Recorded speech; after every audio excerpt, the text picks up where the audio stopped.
الکریم بسم اللہ الرحمن الرحیم۔ انتہائی قابل احترام جناب احمد سلیمی صاحب صدر پاکستان طبی کونسل، جناب راؤ مرتضیٰ صاحب صدر ہومیوپیتھک کونسل آف پاکستان، اور انتہائی قابل احترام فاضل اطباء حضرات، خواتین و حضرات، السلام علیکم۔ سب سے پہلے جی میں منتظمین کا، طبی کانفرنس کا،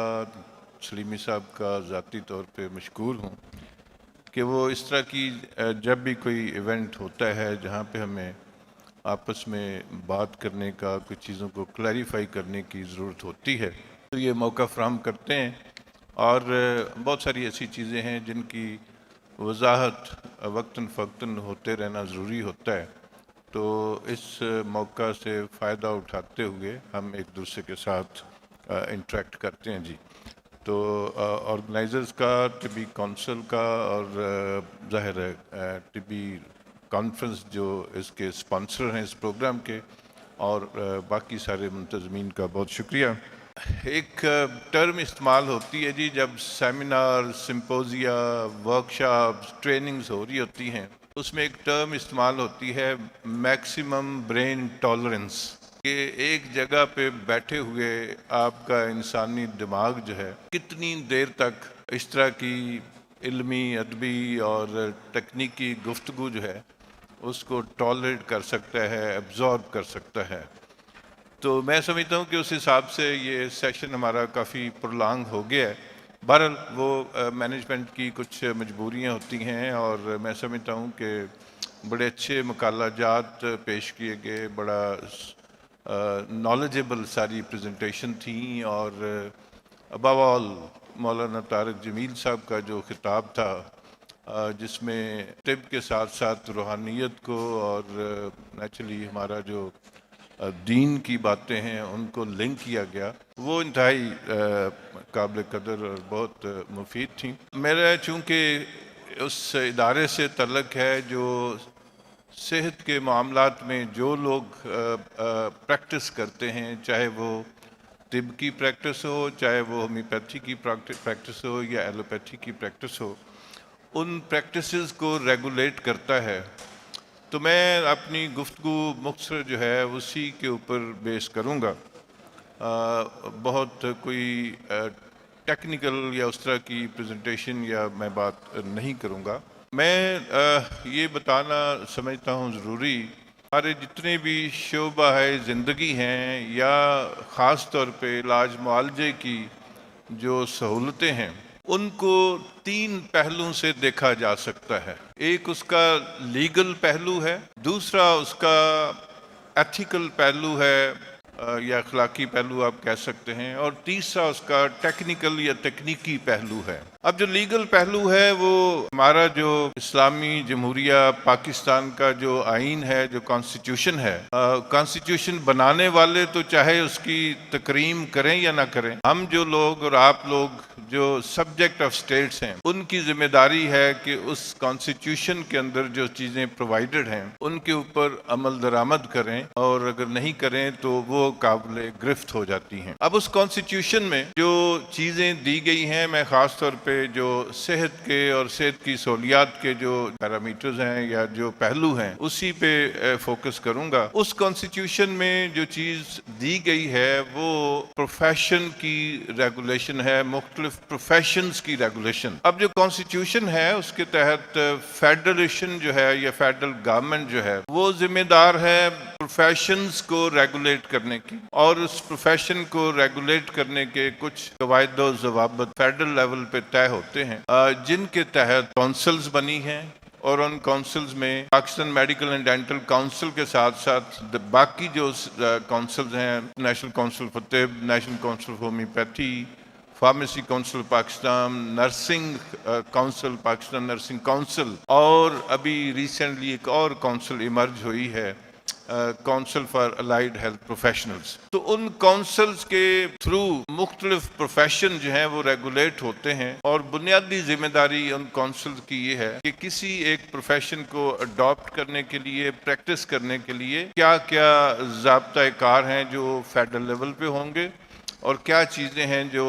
صوبے یا صوبائی لیول پہ ہوں گے. اب جو فیڈرل لیول پہ کانسٹیٹیوشن میں جو چیزیں پرووائڈڈ ہیں اور ان کونسل کے ذمہ جو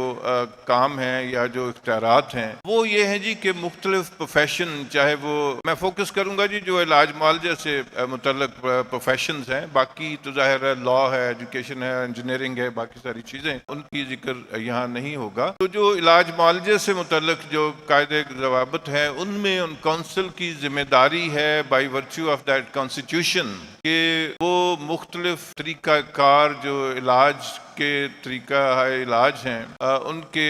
کریکولم، ان کے نصاب، ان کی ٹریننگ کی ارینجمنٹ، ان کی ایگزامینیشن کی ارینجمنٹ، ان کے جو ڈپلوماز ڈگریز جاری ہوتی ہیں وہ کیسے ہونی ہے، ٹریننگ انسٹیٹیوشنز کو کس طرح ریگولیٹ ہونا ہے، کس پیرامیٹرز کو پورا کرنا ہے، ان کے بارے میں کوئی قاعدے ضوابط طے کریں. اسی بیک گراؤنڈ میں جو طب کی کونسل ہے اس کے جو نصاب ہیں جو مختلف یونیورسٹیز میں، کالجز میں، اداروں میں پڑھائے جاتے ہیں وہ اس کونسل کے تھرو فیڈرل گورنمنٹ کی، اور فیڈرل گورنمنٹ میں ministry of national health regulation and coordination اس کی ذمہ داری ہے. وہ طے کرتے ہیں کہ کیا پروفیشن پریکٹس کرنے کے لیے کیا نصاب ہوگا اور اس نصاب کی بیس پہ کیا پریکٹس ہو سکے گی. اب یہ جو لیگل سائیڈ کا جو صوبائی لیول پہ چیزیں آ جاتی ہیں اور اس وقت جو چیزیں موجود ہیں موقع پہ، وہ ان پریکٹسز کی ریگولیشن ہے، ان جگہوں کی ریگولیشن ہے جہاں پہ ہم وہ سروسز پرووائڈ کر رہے ہیں، طریقہ علاج پریکٹس کر رہے ہیں. جیسے for example Punjab health care commission سے چونکہ میرا تعلق ہے تو پنجاب میں پنجاب ہیلتھ کیئر کمیشن ہے، اسی طرح دوسرے صوبوں میں کمیشنز بن گئے. ان پریکٹسز کی ریگولیشن کے لیے کہ جو علاج معالجے کی جو سہولیات ہم وہاں پہنچا رہے ہیں ان کے لیے اس جگہ پہ کیا چیزیں ضروری ہیں. ظاہر ہے یہ ایک لیگل ریکوائرمنٹ بن جاتی ہے کہ آپ جو بھی شعبہ پریکٹس کر رہے ہیں،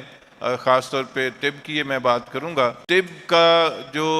مروجہ نصاب ہے اس کو کسی ریکگنائزڈ انسٹیٹیوشن سے پڑھا ہو، ڈپلومہ ڈگری جو بھی وہ جاری کرتے ہیں وہ حاصل کیا ہو، اور وہ ڈپلومہ یا ڈگری جس لیول کی بھی کوالیفیکیشن ہے وہ اس کونسل کے ساتھ رجسٹرڈ ہو. اگر آپ کے پاس ڈگری بھی ہے، ڈپلومہ بھی ہے، لیکن کونسل کے ساتھ رجسٹرڈ نہیں ہے، اور یہ ساری کونسلز کے لیے ہے جی، پی ایم ڈی سی کے لیے بھی ایسے ہی ہے کہ اگر کسی نے میڈیکل یا ڈینٹل کی کوئی ڈگری لی ہے اور وہ متعلقہ کونسل کے ساتھ رجسٹرڈ نہیں ہے تو اس کی غیر موجودگی میں پریکٹس کرنے کی اہلیت جو ہے وہ ثابت نہیں ہوتی. یہ تو ہو گیا جی کونسل جو فیڈرل لیول پہ ہمارا لیگل ارینجمنٹ ہے. اب جو جہاں پہ ہم پریکٹس کر رہے ہیں اس جگہ کو چاہے وہ مکتب کہیں، چاہے وہ کلینک کہیں، چاہے وہ ڈسپینسری کہیں، چاہے وہ کوئی ہاسپٹل ہو، لیبارٹری ہو، اس کو صوبائی جو قوانین ہیں اس کے مطابق اپنے متعلقہ صوبائی ہیلتھ کیئر کمیشن کے ساتھ رجسٹر ہونا ہے. اور رجسٹر ہونے کا مطلب یہ ہے کہ ہم نے ڈکلیئر کرنا ہے کہ یہاں پہ طبی طریقہ علاج سے سہولیات بہم پہنچائی جائیں گی، یا ہومیوپیتھی طریقہ علاج پریکٹس کیا جائے گا، یا ایلوپیتھک طریقہ علاج ہے وہ پریکٹس کیا جائے گا. فیڈرل کونسل کے ساتھ رجسٹریشن اور کمیشن کے ساتھ رجسٹریشن کے ساتھ ساتھ کچھ ایسے قوانین بھی ہیں جو ہیلتھ سیکٹر کو اوورآل کنسرنڈ ہیں یا اس سے ریلیٹڈ ہیں، جیسے انفیکشس ڈیزیز کو کیسے پریونٹ کرنا ہے، کیسے کنٹرول کرنا ہے، کیسے ان سے بچنا ہے. اسی طرح جو ویسٹ مینجمنٹ کے قوانین ہیں، جو ویسٹ کسی ہاسپٹل میں، کلینک میں، مکتب میں، ہومیوپیتھک کلینک پہ جنریٹ ہو رہا ہوتا ہے اس کو کیسے تلف کرنا ہے، اس کی ڈسپوزل کیسے کرنی ہے. اور اس کے علاوہ باقی کچھ قوانین ہیں جن کے اوپر عمل درآمد جو ہے وہ پریکٹیشنرز کی اور اس ہیلتھ کیئر اسٹیبلشمنٹ جس کو ہم کہتے ہیں اس کی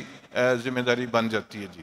اور میں سر آپ کی بات روکنے کا ایک مقصد ہے کہ ہیلتھ کیئر کمیشن کے ساتھ ہمارا بڑا اچھا ایک تعلق ہے الحمدللہ. جو رجسٹریشن اور لائسنسنگ کی شرح ہے وہ حکمہ اور اطباء کی ہومیوپیتھ کی دیگر طریقہ علاج سے زیادہ ہے الحمدللہ. اس پر آپ کے لیے تالی ہونی چاہیے، آپ کے اپنے لیے۔ صرف ایک مسئلہ سر یہ آ رہا ہے کہ ڈی سیل کرنے کے بعد بھی بعض جگہ پہ کچھ مسٹیکس ہوئی یا معاملات ہوئے، ہمیں نا جو ڈی ایچ او یا D D O H O کے سپرد کیا جاتا ہے ہیلتھ کیئر کمیشن کی طرف سے، وہ آج بھی جب تک انہیں 1000-2000 روپیہ رشوت نہ دی جائے وہ اپنی سیٹ سے اٹھنے کو تیار نہیں ہوتے۔ تو بڑے مسائل ہیں، وہ جا کے ہمارے اطباء کو ناجائز ہراساں اور پریشان کرتے ہیں۔ میں نے پہلے بھی درخواست کی تھی، ہیلتھ کیئر کمیشن بالکل اس معاملے میں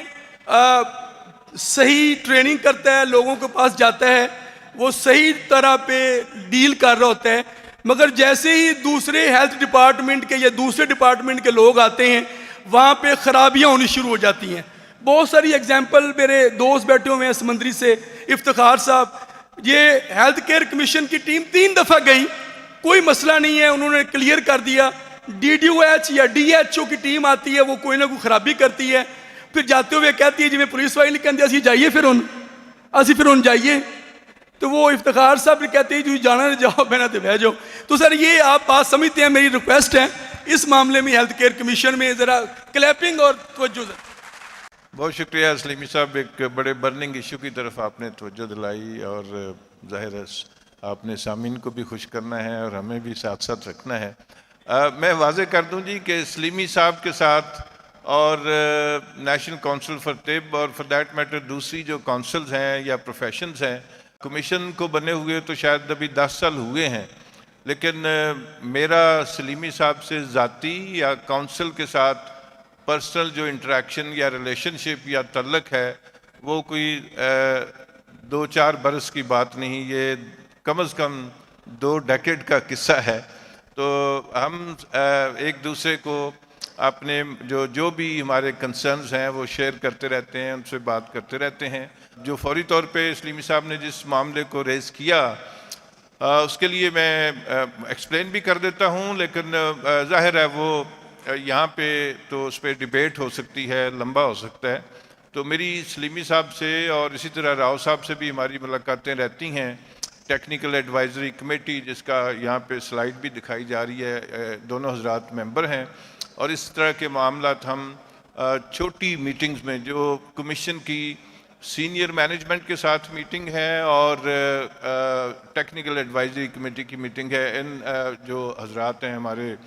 کونسل کے عہدیداران، ان کے ساتھ ہوتی رہتی ہیں، ان میں ہم ان معاملات کو ڈسکس کرتے ہیں۔ تو میں اتفاق سے میرا تعلق کمیشن کے جس شعبے سے ہے وہ آپ کہہ سکتے ہیں عام زبان میں کہ this is softer image of the commission. دوسری سائیڈ جو انسپیکشن سے ریلیٹڈ ہے، لائسنسنگ سے، رجسٹریشن سے ریلیٹڈ ہے، وہ تھوڑا سا کورسیو ہو سکتی ہے، ان کے معاملات اور طرح کے ہیں، ان کی ذمہ داریاں اور طرح کی ہیں۔ تو مجھے ویسے اس بات کی خوشی بھی ہے کہ میں سافٹر سائیڈ پہ ہوں، جس کے ذمہ کچھ معیار ڈیولپ کرنا، لوگوں کو فیسیلیٹیٹ کرنا، لوگوں تک ان چیزوں کو پہنچانا، اور اگر کوئی اللہ میاں توفیق دے تو جو معاملات جو مشکلات آتی ہیں ان کی کوئی شنوائی ہو سکتی ہو تو وہ بھی آگے بڑھانا۔ تو ان معاملات پہ ہم علیحدہ سے بھی گفتگو کر لیں گے، اور جو صرف آپ کے فورم سے نہیں اور فورا سے بھی ہمیں اس طرح کی شکایات آتی ہیں، اور انفارچونیٹلی جس سوشل سیٹ اپ میں ہم کام کر رہے ہیں یہ سارے اس کی جو ہے نا خرابیاں ہیں۔ تو کوشش کریں گے جی اس کو کم سے کم ان کی انوالومنٹ کم سے کم ہو اور آپ کی بھی فیسیلیٹیشن ہو۔ تو میں جو بات کر رہا تھا جی کہ جو فیڈرل لیول پہ جو لیگل ریکوائرمنٹ ہیں، جو پروونشل لیول پہ لیگل ریکوائرمنٹ ہیں، اور اس کی پہلی ریکوائرمنٹ یہ ہے کہ جی آپ کے مکتب کو، آپ کے جو بھی ادارہ ہے جہاں پہ آپ علاج معالجے کی سہولتیں فراہم کر رہے ہیں اس کو رجسٹر ہونا ہے، اور اس رجسٹر ہونے کے بعد جو بھی معیار ہم نے آپ لوگوں کی مشاورت کے ساتھ، اور جیسے ابھی میرے بھائی نے یہاں پہ بتایا کہ جو بھی ایس او پیز معیار ہم نے بنائے، چاہے وہ طب کے لیے ہوں، ہومیوپیتھی کے لیے ہوں، اور دوسری پریکٹسز کے لیے، وہ سارے کے سارے کنسلٹیٹیو پروسیس کے تھرو لوگوں کی جو پریکٹیشنرز ہیں، جو ایکچولی سروس پرووائڈرز ہیں،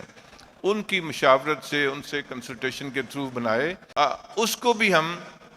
کوئی حتمی یہ نہیں کہتے کہ وہ اٹرنل ڈاکومنٹس ہیں یا ساری عمر انہوں نے ہی چلنا ہے، کیونکہ وہ پرفیکشن جو ہے کبھی چیزوں میں اس طرح سے نہیں آتی جب تک وہ ریویو نہ ہوتی رہیں، ریوائز نہ ہوتی رہیں. اور اس کی ایک واضح مثال ہے کہ 2020 تک ہم بھی کنفیوز تھے اور جو پریکٹیشنرز ہیں وہ بھی کنفیوز تھے کہ حجامہ کرنے کا کون اہل ہے. حامد اشرف صاحب نے تو اہلیت اس حساب سے بتائی نا کہ ٹیکنیکلی کون بندہ ایکسپرٹ ہے. ہمیں اہلیت وہ چاہیے تھی جو اگین وہ میں ریفر کروں گا فیڈرل لیجسلیشن کو یا کانسٹیٹیوشن کو، اور اس کے تحت کن لوگوں کو یہ کیا کہتے ہیں اس کا اہل قرار دیا گیا ہے. اور وہ ہمیں 2020 میں طے ہوا کہ it's the national council for طب، اور ان کے تحت جو کام کرنے والے ٹریننگ دینے والے ادارے ہیں اور وہاں سے کوالیفائڈ جو اطباء حضرات ہیں، چاہے وہ ایف ٹی جے ہولڈر ہوں، چاہے وہ بی ای ایم ہولڈر ہوں، چاہے وہ پی ایچ ڈی ہوں، وہ کر سکتے ہیں حجامہ. تو یہ تو اس کی لیگل سائڈ تھی. تیسری سائڈ ہے جی ٹیکنیکل یا تکنیکی سائڈ. میں سمجھتا ہوں کہ جتنا ہم انسٹیٹیوشنز میں، تعلیمی اداروں میں، کالجز میں، پروفیشنل جو انسٹیٹیوشنز ہیں وہاں پہ پڑھتے ہیں، اس میں میجر کمپوننٹ جو ہوتا ہے وہ ہمارا تھیوریٹیکل پارٹ ہوتا ہے. ہینڈز آن ٹریننگ یا ٹیکنیکل ٹریننگ کا حصہ جتنا ہمارے شعبے میں ہونا چاہیے وہ نہیں ہوتا. تو تکنیکی سائڈ پہ ہم یہ ریکمینڈ کرتے ہیں کہ قانون نے آپ کی اہلیت ثابت کر دی، کمیشن نے آپ کے ادارے کو، آپ کے اسٹیبلشمنٹ کو رجسٹر کر لیا، لائسنس جاری کر دیا کہ آپ وہاں پہ قانونی طور پہ یہ طریقہ علاج اور حجامہ کے علاوہ جو بھی طریقہ ہے علاج ہم پریکٹس کر رہے ہیں اس پریکٹس کی اجازت دے دی گئی. لیکن اس کے ساتھ ساتھ یہ بہت ضروری ہے، اور یہ سارے شعبہ ہے زندگی میں، اور خاص طور پہ جو انسانی صحت کے ساتھ ڈیل کرنے والے ادارے ہیں، چاہے وہ ایلوپیتھی کی پریکٹس ہو، ہومیوپیتھی کی پریکٹس ہو، طب کی پریکٹس ہو، حجامہ ہو، کہ ہم اپنے نالج اور سکل کو وقت کے ساتھ ساتھ دنیا بھر میں جو ڈیولپمنٹ ہو رہی ہیں، جو ٹیکنالوجی آگے آ رہی ہے، جو علم کے جو اس میں ایولیوشنز آ رہی ہیں، ان کے اوپر اپنے آپ کو اسی طرح سے اس کی سکل حاصل کریں، اپنے نالج کو امپروو کریں، اپنی کمپیٹنسی کو امپروو کریں. تو وہ بیسیکلی کنٹینیوس پروفیشنل ڈیولپمنٹ اس کو کہتے ہیں. اور یہ ہمارے اس ڈاکومنٹ کا، ان سٹینڈرڈز کا حصہ ہے کہ مے بی آج سے 10 سال پہلے اگر حجامہ کی ہی بات کر لیں تو ڈسپوزیبل بلیڈز یا ڈسپوزیبل کپ استعمال کرنے کا شاید کوئی پریکٹس کر رہا ہو، ادروائز ری یوز ہونے والی چیزیں ہوتی تھیں. لیکن جیسے جیسے باقی چیزیں ایوالو ہوئی ہیں، اس سائنس میں بھی ترقی ہوئی ہے، تو اب وہ ڈسپوزیبل کپ، ڈسپوزیبل بلیڈز، اور ناٹ اونلی دس بلکہ وہ جو تبت یا جو بھی مواد ہم وہاں سے ریموو کرتے ہیں پیشنٹ کا، اس کی ڈسپوزل کا سائنٹیفک جو طریقہ ہے اس کو مروج کیا گیا. تو یہ بیسیکلی تیسری سائیڈ ہے، لیگل، ایتھیکل اور ٹیکنیکل. اب ایتھیکل میں جو چیزیں آ جاتی ہیں نا جی، وہ پہلی بات تو یہ ہے کہ ہم وہ چیز کلیم کریں کسی کلائنٹ کو یا مریض کو یا اس کی فیملی کو پرووائڈ کرنے کے لیے جس کی ہماری قانونی اہلیت ثابت ہے اور مستند ہے. دوسرا یہ کہ جتنی ہماری ٹیکنیکل کیپیسٹی ہے، جو ہماری ٹریننگ کا حصہ ہے، ہم بہت سپرفلوس کلیم جو ہیں وہ نہ کریں. یہ ہمارا جو ایتھیکل پہلو ہے وہ ہماری جتنی بھی پریکٹسز ہیں اس کو ریگولیٹ کرتا ہے. کہ پہلی بات یہ کہ جو ہم کلیم کر رہے ہیں وہ مطابقت رکھتا ہو ہمارا ٹریٹمنٹ پرووائڈ کرنے کا یا علاج معالجے کو فہم کرنے کا جو کلیم ہے وہ ہماری ایجوکیشن کے ساتھ، ہماری سکل کے ساتھ، ہماری ٹریننگ کے ساتھ. دوسرا یہ کہ جو کلیم کریں وہ چیزیں پرووائڈ کرنے کی ہمارے پاس باقی فیسلٹیز بھی موجود ہوں، اور پھر ہم لوگوں کو کہیں کہ یہ والا علاج ہم یہاں پہ پرووائڈ کر رہے ہیں اور لوگوں کو اس کی آگاہی دیں۔ ایتھیکل سائڈ پہ جو امپورٹنٹ بات ہے وہ ایک تو قاعدے قوانین کی پابندی ہو گئی، لیکن جو بہت ہی ایک بات کا تو ذکر حامد اشرف صاحب نے کر دیا کہ بیماری یا اس کے مسائل پہ نظر رکھیں، اس کی جیب پہ نظر نہ رکھیں۔ دوسری بات یہ ہے کہ اٹانومی، جو پیشنٹ کو یا فیملی کو آپ نے اٹانومی دینی ہے ان ڈیسیژن میکنگ، ان کو بتائیں ان کے مسائل کے بارے میں، ان کے ہیلتھ کے جو مسائل ہیں ان کے بارے میں بتائیں، جو پاسبل طریقہ علاج ہے جو آپ پریکٹس کرنا چاہتے ہیں، جس طرح اس کو پیشنٹ کو ہینڈل کرنا چاہتے ہیں، اس کی پوری تفصیل سے آگاہ کریں۔